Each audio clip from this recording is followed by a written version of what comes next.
Y bueno, nuestra sesión del día de hoy, actuación de enfermería quirúrgica en trasplante renal, ya está aquí nuestra ponente, voy a hacer su presentación.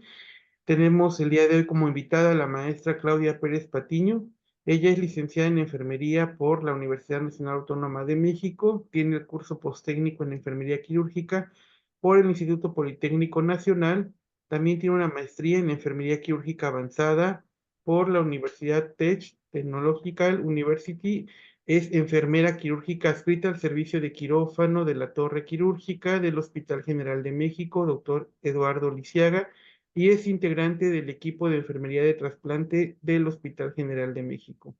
Maestra Patricia, vamos a ahora sí ya a dar uso de la voz para que pueda usted presentarnos su ponencia del día de hoy. Muchas gracias por colaborar con AKIEP, por haber aceptado, y pues bueno, ya estamos listos para escuchar su charla el día de hoy. Ya está habilitado para que pueda usted compartir.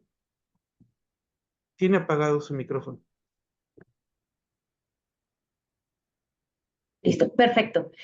Muchísimas gracias. Antes que nada, agradecer la invitación que me realizan por medio de la Asociación de Enfermeras y Enfermeros Quirúrgicos del Estado de Veracruz. Es un gusto estar aquí con ustedes y sobre todo es un gusto compartir todo este conocimiento y esta práctica que yo tengo en esta área con todas las personas que están conectadas, ¿ok? Así que, ok, vamos a iniciar.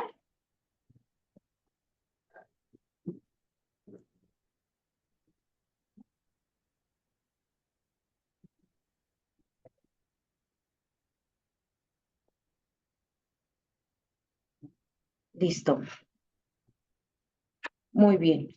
Bueno, como ya lo mencionábamos, en esta sesión académica vamos a hablar sobre la actuación de enfermería en el trasplante renal. Y bueno, para comenzar, algo muy importante es que nosotros como enfermeros debemos de conocer cuál es la perspectiva del trasplante renal en México, ¿ok? Hoy en día, según los datos encontrados por parte del Senatra, en el 2022 se realizaron alrededor de 2.700 trasplantes de riñón, los cuales pues es un número bastante alto. La donación cadavérica ha aumentado, pero en México es aproximadamente del 35%, ¿ok? A diferencia de la supervivencia del paciente receptor de un donante vivo en comparación con un donante fallecido es casi del 5%, es decir, los pacientes que son trasplantados de un donante vivo, pues tienen una supervivencia mucho mayor, ¿no? Que actualmente, por medio de la cultura y la difusión de la cultura de la donación de órganos, pues la donación de... la donación de donante fallecido, pues ha ido en aumento. Bien, número 4, la enfermedad renal crónica es la quinta causa de muerte aquí en México, por lo cual, pues obviamente se ha abordado el trasplante como algo primordial.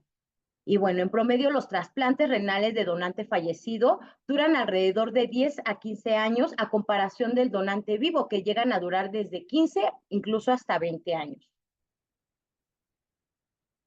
Y bueno, con todo esto antes mencionado, con la perspectiva del trasplante renal aquí en México, es de suma importancia que el personal de enfermería tenga conocimiento, formación y adquiera habilidad en este tipo de procedimientos, ¿ok?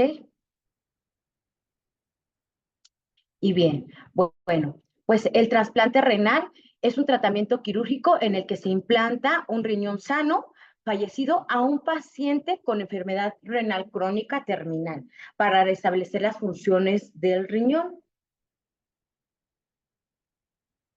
Y bueno, vamos a hablar que hay distintas técnicas para el trasplante renal, siendo uno el heterotópico, que es el procedimiento más realizado actualmente, en el cual el procedimiento médico implica trasplantar un órgano o tejido sin remover el órgano principal. Es decir, se deja el órgano, en este caso, que es el riñón, que ya tiene falla renal, y se implanta el órgano donado en la fosa ilíaca derecha de preferencia. Y la segunda técnica utilizada en el trasplante renal es el trasplante ortotópico. En este caso, el procedimiento implica trasplantar un órgano o tejido, removido del órgano original y situándolo en la fosa lumbar. Es decir, se tiene que remover lo que es el órgano que está con falla renal y se sustituye por el órgano donado. Este generalmente es una técnica casi nula en cuanto a la utilización. O sea, generalmente la que más se utiliza es la heterotópica, pues por la complejidad es mucho menor. Y bien, bueno, dentro de las indicaciones en un trasplante renal, generalmente el trasplante de riñón está indicado para aquellos pacientes que estén en enfermedad renal crónica en estadio 5, que su función renal sea menor a 15 mililitros minuto y que, pues, obviamente el objetivo es mejorar y prolongar la vida de los pacientes con el restablecimiento de esta función, ¿no? Deben de tener una buena salud en general, no tener antecedentes de hipertensión, diabetes ni factores de riesgo importantes de enfermedad cardíaca. Por ejemplo, generalmente las indicaciones de trasplante renal, lo ideal es que se realice de forma anticipada, es decir, cuando el paciente todavía no está cursando con un reemplazo renal de diálisis o de hemodiálisis, ya que esto aumenta la supervivencia de los pacientes. Sin embargo, bueno, por la población que nosotros tenemos, la lista de espera que también a veces es muy larga y el recurso, generalmente los pacientes que son trasplantados ya están, cuando van a ser sometidos al trasplante, ya ellos han llevado un reemplazo de sustitución renal previo, ¿no? Ya sea de diálisis o muchos ya de hemodiálisis. Y bueno, dentro de las contraindicaciones en el trasplante renal, generalmente se consideran contraindicaciones totalmente absolutas, que sean pacientes que tengan enfermedad cardíaca evolucionada, que tengan insuficiencia respiratoria severa, cirrosis hepática avanzada, alguna neoplasia activa, consumo de drogas y VIH. También pacientes que estén cursando bajo una infección en ese momento, pacientes que tengan alguna adicción a drogas o alguna sustancia nociva como alcohol. Y bueno, vamos a hablar de lo que son los tipos de trasplante. Hay dos tipos de trasplante, como ya lo comentábamos anteriormente. El primero va a ser el de donante fallecido. En este, el riñón proviene de un donante que ya falleció, ya sea por muerte encefálica o por parada cardíaca. En este caso, el trasplante es un procedimiento programado. Generalmente, todos los pacientes que están en el programa de trasplantes llevan ya una preparación previa, en donde está obviamente toda su preparación preoperatoria. Generalmente, el que se encarga de tener contacto con estos pacientes es el coordinación de trasplantes de cada unidad. Este coordinador se encargará de llamar al paciente que esté en lista de espera al hospital y él tendrá que presentarse el mismo día que se va a trasplantar, el mismo día que se está obteniendo el órgano. En ese momento se ingresa al paciente, solamente se esperará que lleguen las pruebas de histocompatibilidad para poder saber si ese paciente es candidato a el órgano que se va a trasplantar.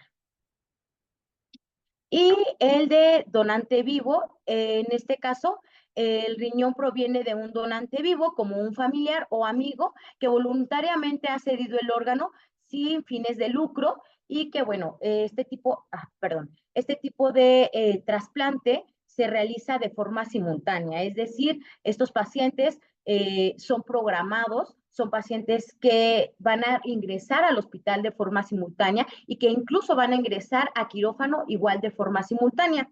Generalmente, como les comento, es de un familiar o un amigo que ellos ya tienen una prueba con anticipación y que pues obviamente ya llevaron sus pruebas de histocompatibilidad y el proceso generalmente es de forma más programada, ¿no?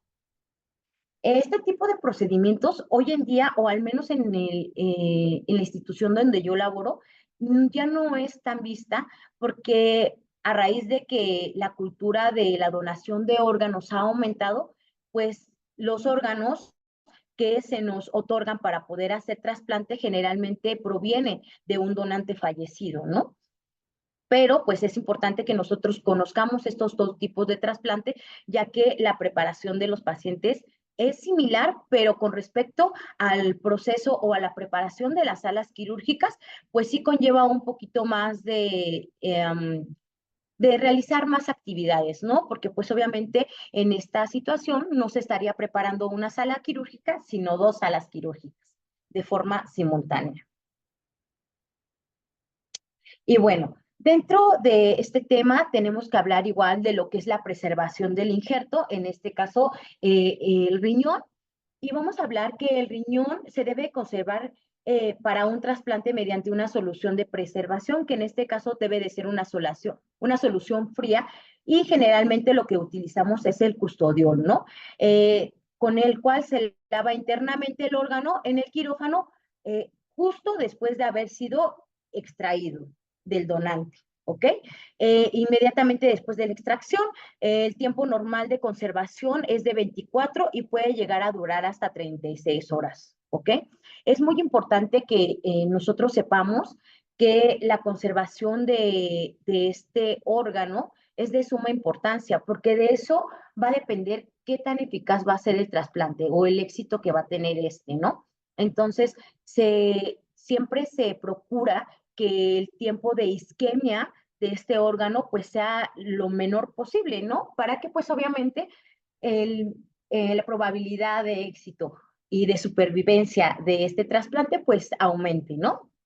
Y bueno, vamos a hablar de dos tipos de isquemia. En este caso tenemos la isquemia fría, que es el primero periodo que comprende desde que el riñón está sin flujo sanguíneo y debe de ser conservado a 4 grados centígrados posterior a su extracción. Y como ya les comentaba, que puede durar de 24 a 36 horas, ¿no?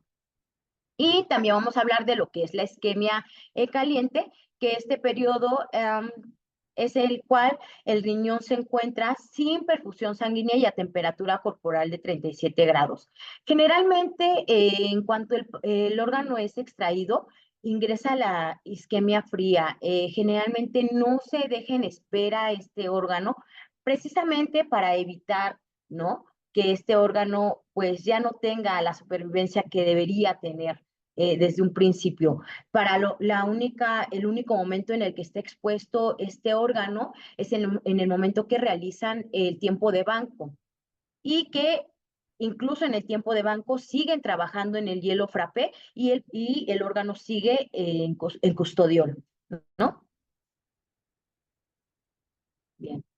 Y bueno, hay dos formas de preservar el injerto. Nosotros, bueno, en el primer mundo ya se utiliza lo que es una máquina de preservación que es muy similar a la bomba de circulación extracorpórea, que básicamente es que el órgano esté pues en las temperaturas adecuadas, que esté perfundido todo el tiempo, en el cual va a estar bueno, no va a permanecer en isquemia, sino que va a estar todo el tiempo perfundido y que incluso puede llegar así a durar muchísimas más horas de las cuales nosotros podemos conservarlo de forma manual, ¿no? Entonces tenemos lo que es la isquemia mecánica y la isquemia manual, que es la que nosotros realizamos. Generalmente lo realiza el equipo que va a procurar o el equipo que extrae el órgano, ¿no? En el caso de que sea de donante fallecido, ¿no? En caso de que es donante fallecido, cuando realizan la procuración, lo que hacen es colocar el injerto renal en dos bolsas. Bueno, en general van a ser tres bolsas. La primera bolsa y la más exterior, que es la que va a tener contacto con todos, va a ser una bolsa que va a estar, debe de estar al principio estéril, ya obviamente con la manipulación se va a contaminar. La segunda bolsa, que es donde va a estar colocado el hielo frappé, y la tercera bolsa, que es donde va a estar colocado ya el órgano con custodiol, ¿ok? Es muy importante que sepan que el hielo frappé debe de ser hielo frappé, ¿no? No deben de ser trozos grandes totales de hielo, porque esto puede perjudicar nuestro injerto renal, ¿ok? Y esto en el caso de donante fallecido. En el caso de donante vivo, como comentábamos hace rato, va a ser un procedimiento simultáneo de extracción y colocación del injerto renal. Entonces, pues en ese caso, así como sale el injerto del paciente, pues pasa ya a la sala de quirófano. Sí se va a realizar un tiempo de banco, pero obviamente el tiempo de isquemia pues es muy corto, ¿no? Y bueno, vamos a hablar de lo que son las fases de un trasplante renal. Como nosotros sabemos, o como la mayoría saben, hoy en día nos encargamos de dar procedimiento quirúrgico perioperatorio. Es decir, nosotros vemos al paciente desde el pre, trans y posoperatorio, es decir, todo su proceso quirúrgico, ¿ok?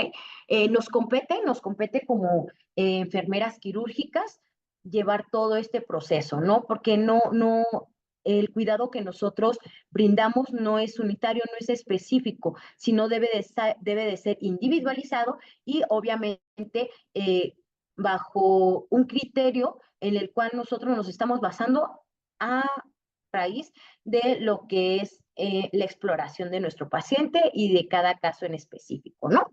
Y bueno, vamos a hablar del proceso preoperatorio, que en este proceso preoperatorio nosotros vamos a realizar una visita preoperatoria con el paciente en donde vamos a realizar una identificación del mismo, vamos a indagar qué patologías tiene el paciente.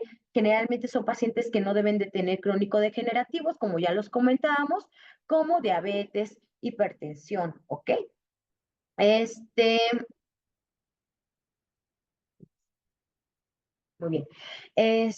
Vamos a verificar si el paciente tiene alguna alergia, si tiene algún consumo de medicamentos, si tiene placas dentales, el ayuno que tenga nuestro paciente, peso, talla, cirugías previas, qué tipo de sangre tiene el paciente y consentimientos, ¿ok?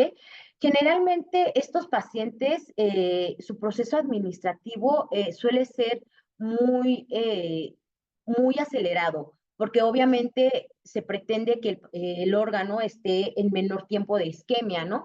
Y bueno, generalmente nosotros debemos de conocer los manuales de procedimiento de la institución donde laboremos para ver qué pasos se pueden omitir. Por ejemplo, aquí donde yo estoy, generalmente estos pacientes son pacientes que ya han sido estudiados, que ya tienen una preparación preoperatoria y que entonces el equipo de trasplantes son los que se encargan de recabarlo y llevarlo ya al quirófano ya que el paciente está ahí, ¿no? El proceso es demasiado rápido, es como de que nos avisan en la mañana que hay un órgano, en ese momento ellos localizan al paciente, el paciente llega al hospital y pues nosotros ya estamos preparando la sala y recibimos al paciente que literalmente solamente viene con una bata quirúrgica, ¿no?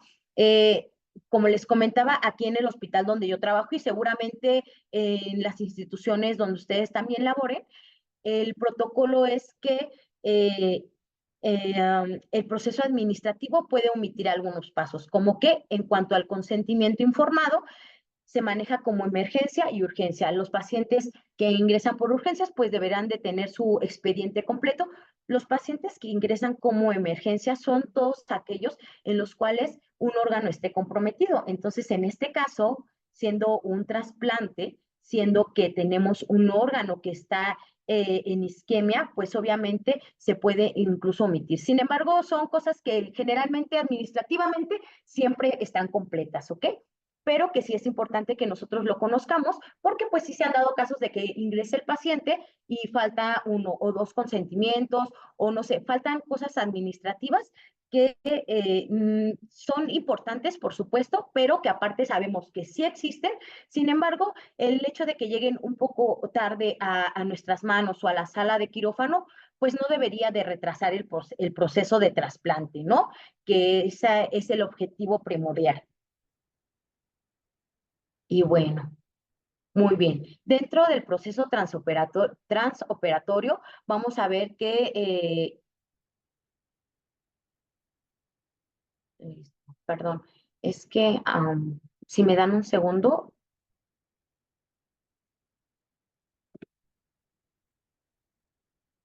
les voy a pedir un segundo, ya que tengo aquí unas líneas que por alguna razón no se pueden quitar. y están interfiriendo con la presentación. Maestra, si gusta puede salir de la presentación. Sí, También no sé si es que alguien lo haya hecho y no sé usted, revisamos. sí, justo estoy tratando de salir, pero ya. Este, pues que, ¿sabe qué? Me sigue súper apareciendo aquí y de hecho vuelvo a transmitir lo mismo. Maestra, pero si no le hacemos caso a esas líneas rojas, me imagino que se refiere, ¿verdad? Sí, Si no les hacemos caso, no pasa nada. Yo estoy viendo perfecto. perfectamente. Sí, más que nada, justo eso quería, ya que aquí en mi pantalla como es un poquito más pequeña, como que interfiere un poco, pero bueno, entonces continuamos. Bueno, dentro del proceso transoperatorio, que es el proceso más complejo y es donde es de suma importancia que nosotros conozcamos todo el proceso que se lleva desde que el paciente ingresa hasta que el paciente salga, es de suma importancia ya que esto va a disminuir, pues obviamente los tiempos quirúrgicos, la anestesia, lo más importante, el tiempo de isquemia y que esto va a aumentar la supervivencia de este órgano trasplantado, ¿no? Y pues por ende el éxito del trasplante, ¿bien? Y bueno, vamos a hablar de que el proceso transoperatorio conlleva ciertas actividades que nosotros debemos de realizar en conjunto circulante-instrumentista. También cabe mencionar que toda la preparación de la sala no solamente se limita al área de enfermería, ¿no? Sino también, como sabemos, todo nuestro trabajo es multidisciplinario, es decir, enfermera circulante, enfermera instrumentista, el anestesiólogo, los cirujanos, los ayudantes, los residentes, el camillero, la persona que realiza la limpieza, porque de todo esto y de todas las personas que participamos en este procedimiento depende el éxito del mismo, ¿no? Y bueno, vamos a comenzar con que es importante que en este tipo de salas tengan un exhaustivo previo a que el paciente ingrese, ¿no? Generalmente aquí en el hospital y no sé si en sus unidades se nos avisa que, que va a haber un trasplante por medio de un chat que tenemos y entonces en ese momento la jefa de quirófano se encarga de gestionar la parte de los compañeros que nos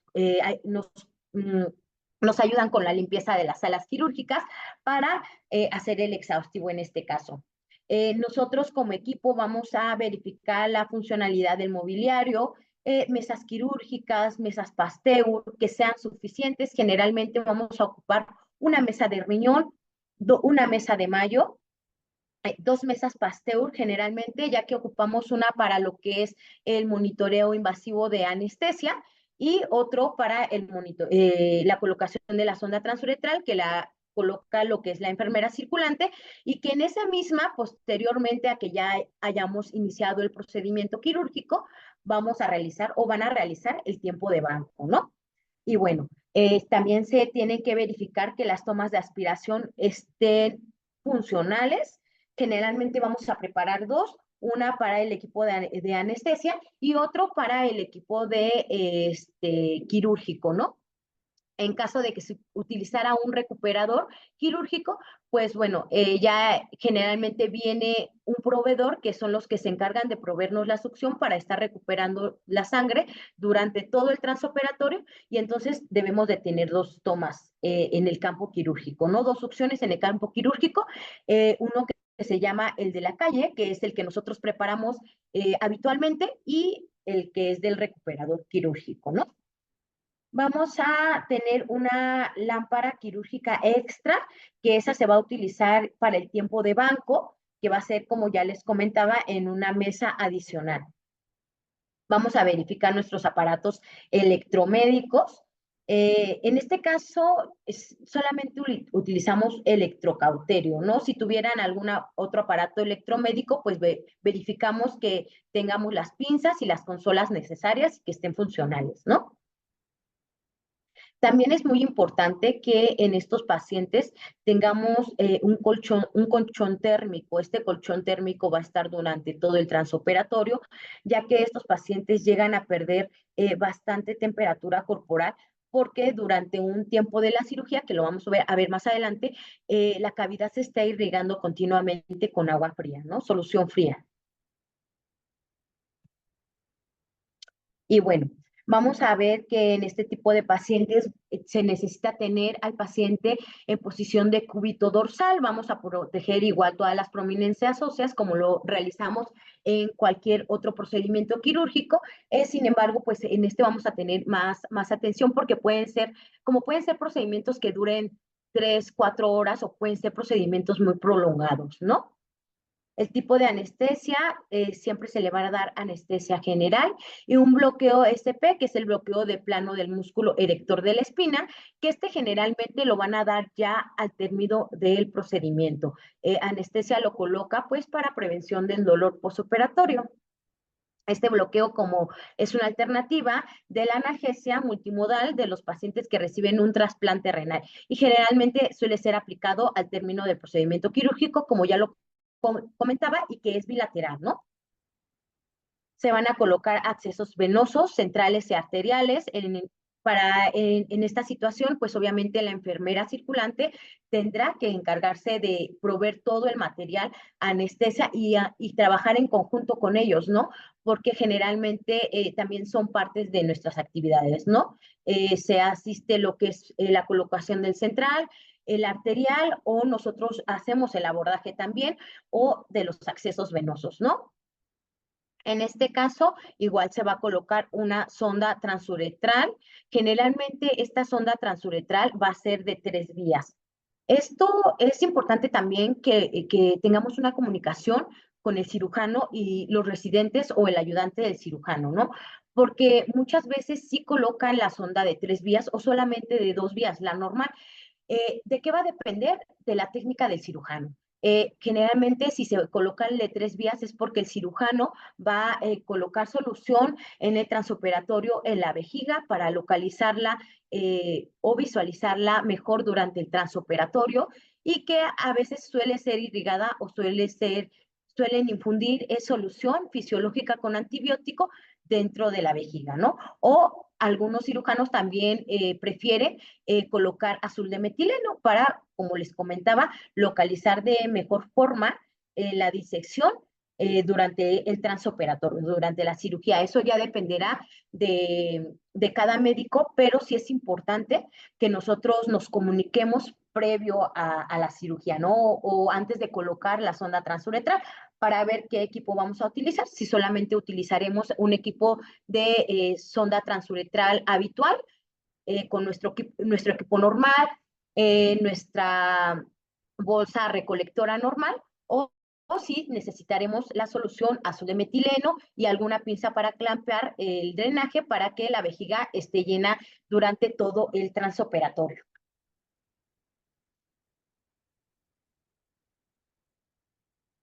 Y bueno, es importante que también sepamos y conozcamos pues toda la dinámica de cómo manejarnos, cómo movernos durante y en la sala quirúrgica, ¿no?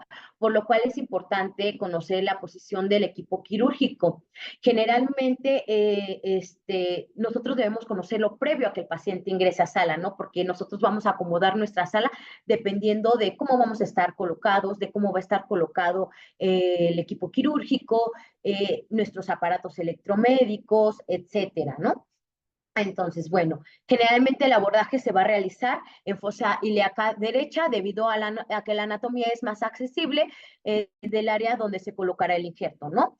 Aquí en esta área los vasos son mucho más superficiales, por lo cual el cirujano deberá estar colocado del lado derecho, el primer ayudante del lado izquierdo, la enfermera quirúrgica del lado izquierdo, y si hay más ayudantes, pues bueno, distribuirlos de las áreas, ¿no? Nosotros siempre debemos de estar cerca del área quirúrgica, porque si no es muy difícil que estés en sintonía, ¿no? Siempre hay un cirujano en el hospital donde yo trabajo, que dice que la cirugía es como el baile, ¿no? No puedes dar un paso si no sigues el paso del otro, ¿no? Entonces, es súper importante que nosotros, como enfermeros quirúrgicos, enfermeras quirúrgicas, estemos visualizando todo el tiempo el área quirúrgica, ¿bien?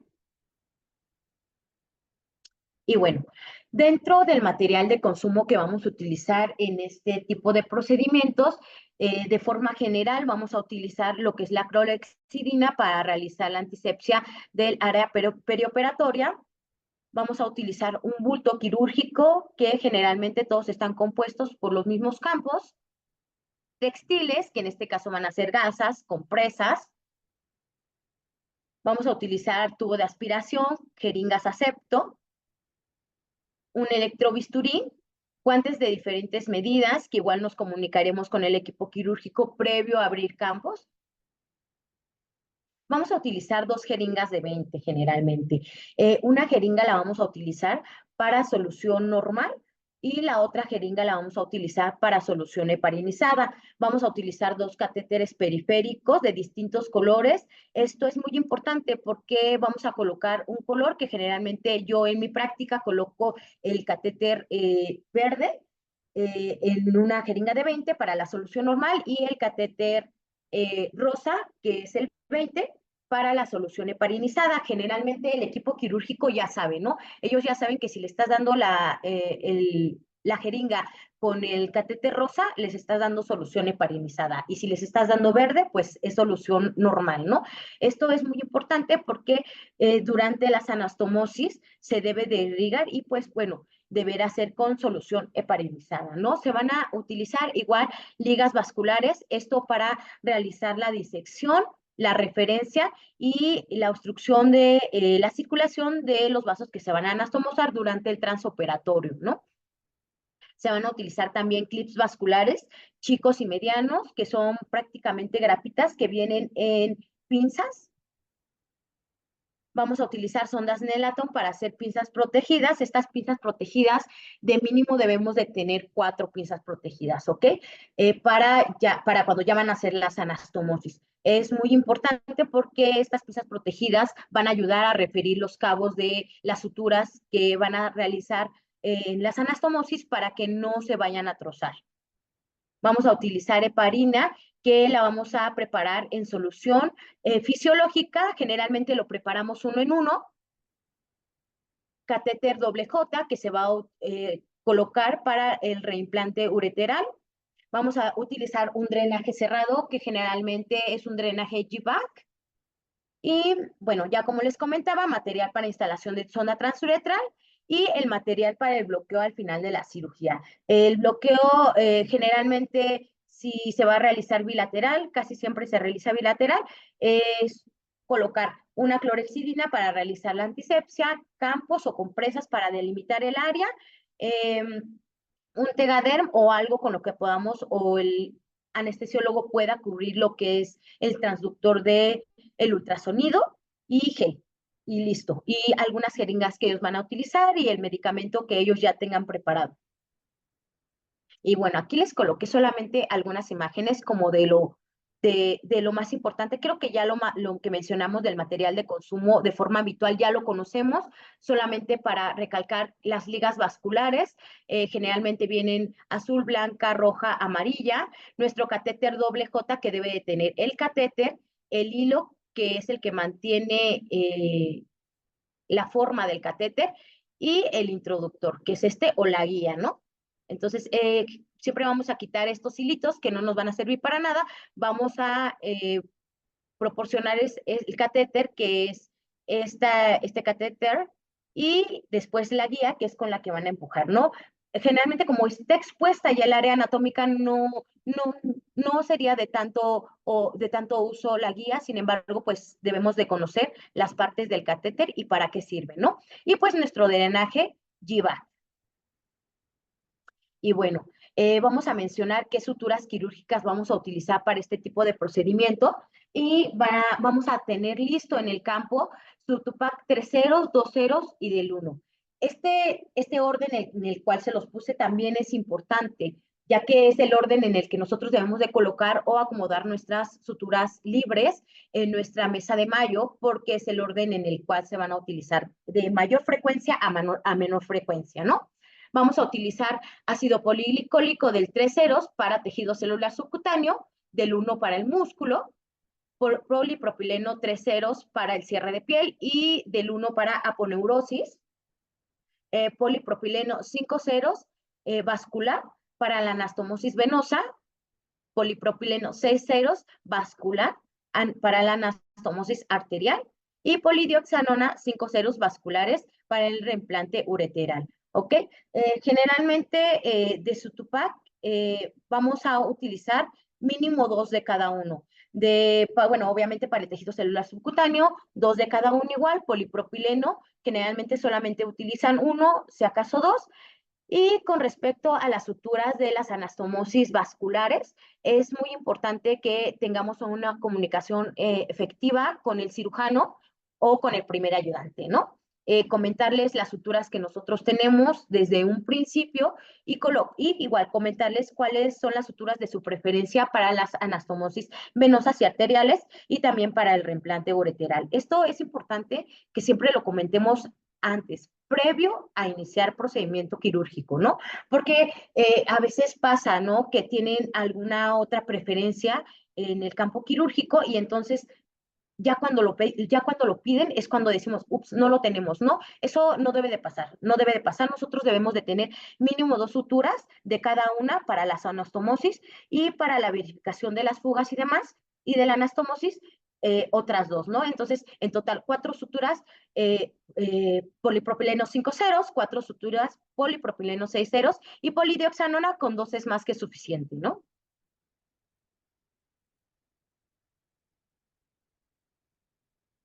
Vamos a comenzar a hablar del instrumental que vamos a utilizar de manera básica.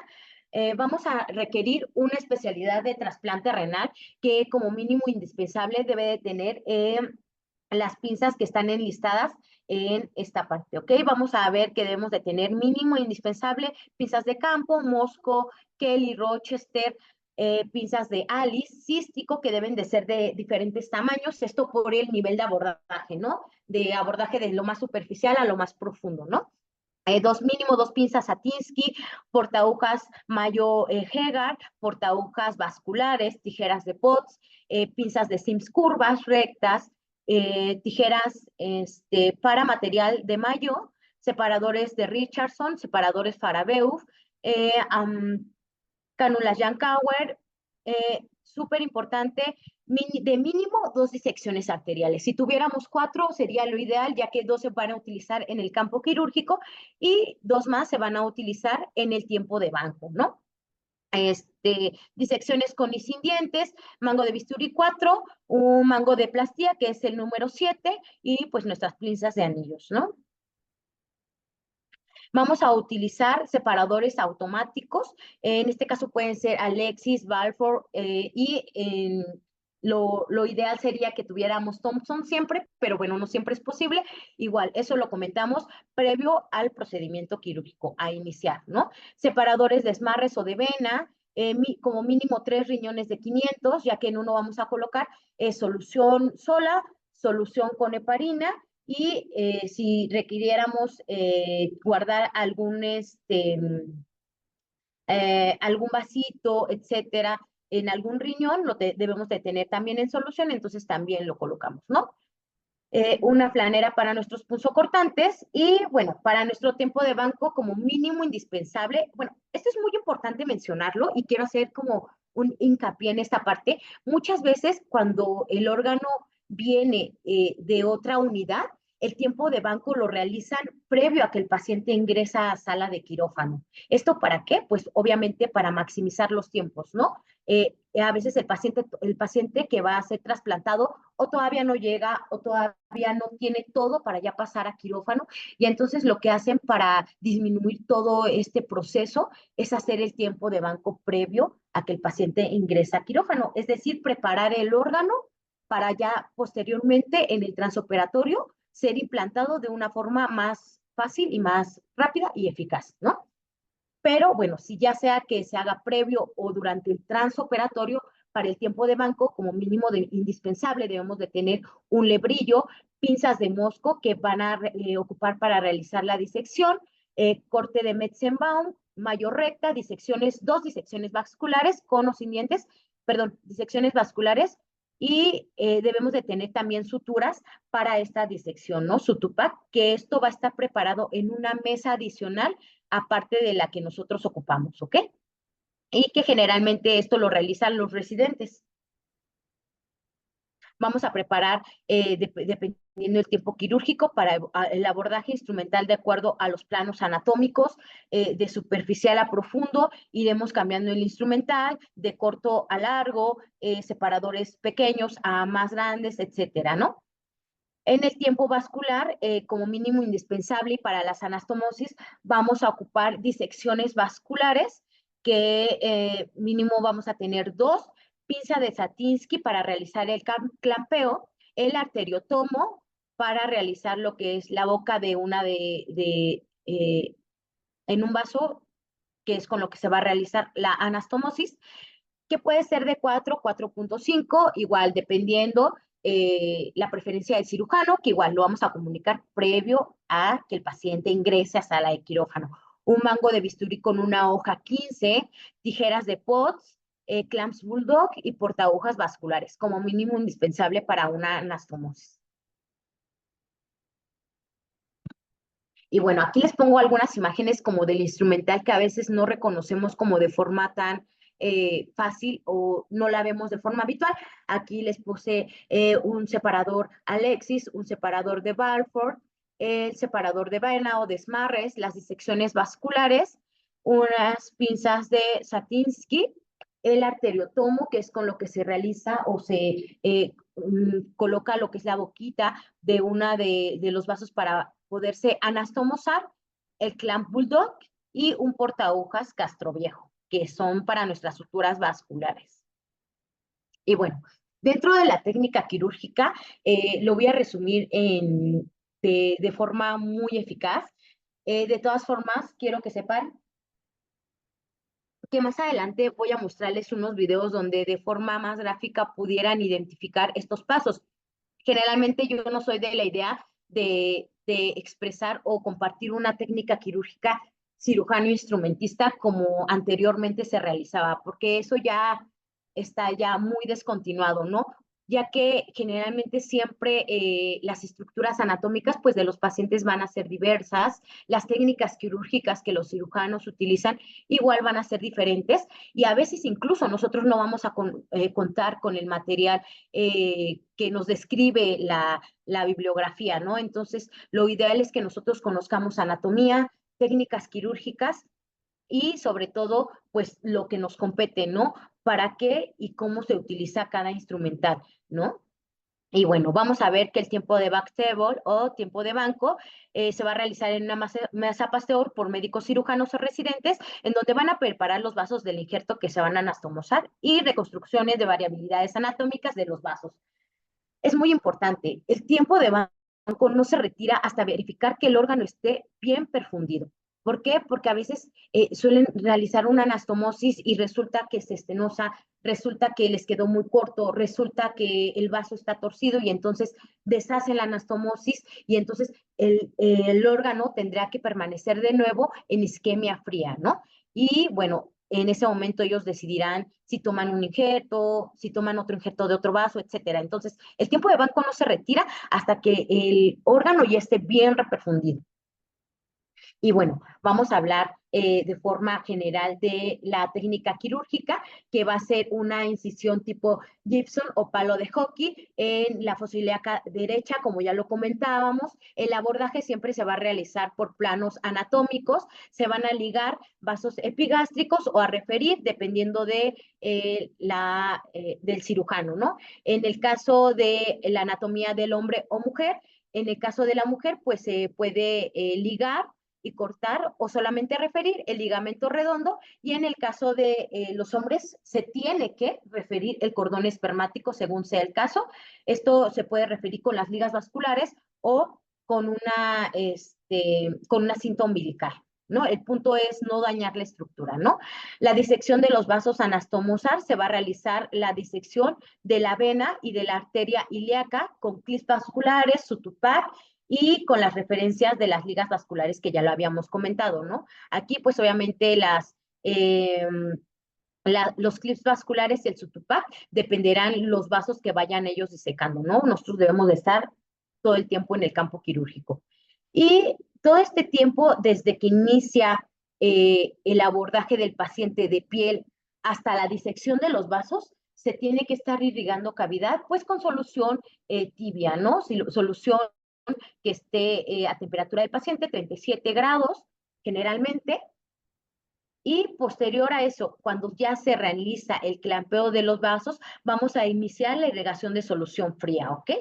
Vamos a realizar el clampeo de los vasos, se va a realizar la venotomía y la irrigación con solución heparinizada. La anastomosis generalmente se va a realizar término lateral de la cara posterior primero y luego de la cara anterior de la vena. Generalmente siempre ese va a ser el trayecto de una anastomosis. Van a colocar sus dos postes, se realiza primero la cara posterior, que es la cara que vamos a dejar de ver, y después la cara anterior. Siempre, casi siempre, es la misma técnica y si no, pues estamos observando cómo está trabajando el cirujano para saber si se va a seguir con una sola sutura o si va a dar sus dos postes y a completar su anastomosis, ¿no? Se va a realizar primero la vena, posteriormente la arteria y después ya se realiza lo que es el despinzamiento. El despinzamiento, en ese momento, circulante anestesiólogo van a verificar que la TA sistólica sea mayor a 120 miligramos de mercurio, verificar adecuada irrigación renal y se termina ahí el tiempo de isquemia fría. En cuanto se realice el despinzamiento, se vuelve a irrigar con solución caliente. Se van a verificar las anastomosis, comprobación de ausencia de fugas. En ese momento se van desclampeando de forma simultánea y continua también para verificar si hay alguna fuga y si hay alguna fuga nosotros debemos de tener preparados nuestra sutura vascular, ¿no? Que ya lo comentábamos, que mínimo 4 suturas, ¿no? Se va a realizar el despinzamiento de la arteria y la vena, irrigación con solución caliente y posteriormente a eso, como lo vemos aquí en la imagen, se va a realizar el reimplante uretero vesical con colocación de catéter doble J. Y al final, pues solamente colocación del drenaje, cierre por planos. Nosotros ya sabemos que eso lleva un proceso en el cual nosotros realizamos nuestro conteo de textiles, que esté completo, nuestro conteo de instrumental, de agujas y de todo aquello que sea contable. Si vamos a colocar zapatitos, si vamos a tener ligas vasculares, todo aquello que sea contable, ¿ok? Y bueno, vamos a iniciar viendo este video de la técnica quirúrgica, es como una forma más gráfica y más rápida para poder identificar. Y bueno, iniciamos el video. Ay, un segundito.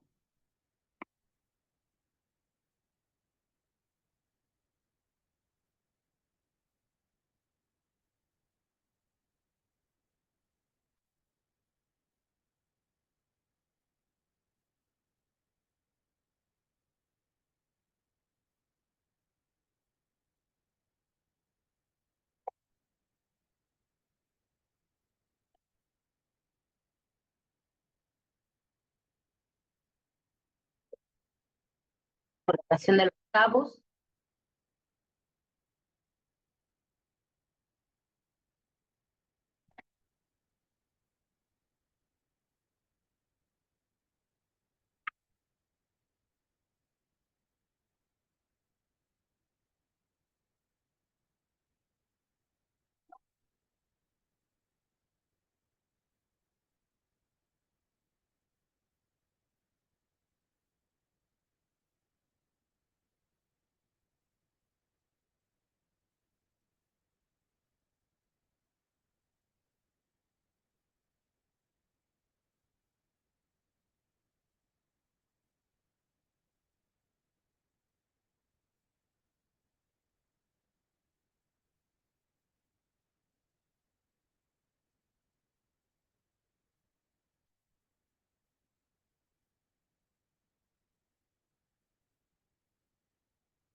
Listo. Bueno, aquí pues solamente como una descripción como bastante gráfica de cómo se realiza pues prácticamente todo el trasplante renal y en el siguiente video lo vamos a ver ya en un paciente, esta técnica utilizada en Boston, que prácticamente es la misma técnica que nosotros utilizamos acá en el Hospital General de México y que seguramente si ya han entrado a algún trasplante renal, ustedes podrán identificar que pues va, prácticamente la técnica es similar o casi idéntica, ¿no?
Listo.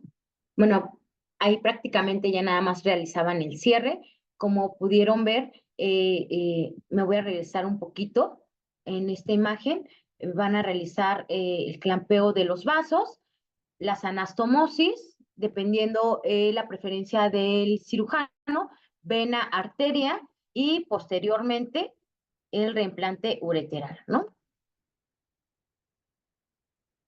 Y bueno, como todo, se lleva un proceso posoperatorio que generalmente estos pacientes son trasladados a la terapia de trasplantes o la terapia posquirúrgica.